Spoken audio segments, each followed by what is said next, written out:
What mattered it to her just then that the rushes had begun to fade and to lose all their scent and beauty from the very moment that she picked them?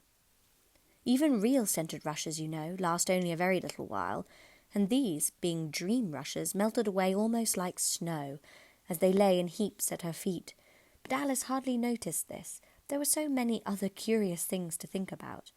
They hadn't gone much further before the blade of one of the oars got fast in the water and wouldn't come out again, so Alice explained it afterwards, and the consequence was that the handle of it caught her under the chin, and in spite of a series of little shrieks of "Oh! Oh! Oh!" from poor Alice, it swept her straight off the seat and down among the heap of rushes. However, she wasn't a bit hurt, and was soon up again. The sheep went on with her knitting all the while, just as if nothing had happened. "That was a nice crab you caught," she remarked as Alice got back into her place, very much relieved to find herself still in the boat. "Was it? I didn't see it," said Alice, peeping cautiously over the side of the boat into the dark water. "I wish it hadn't let go. I should so like a little crab to take home with me." But the sheep only laughed scornfully and went on with her knitting. "Are there many crabs here?" said Alice. "Crabs and all sorts of things," said the sheep. "Plenty of choice, only make up your mind. Now, what do you want to buy?"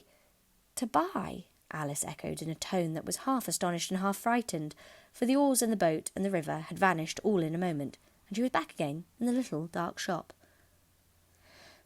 "I should like to buy an egg, please," she said timidly. "How do you sell them?" 5 pence farthing for 1, 2 pence for 2, the sheep replied.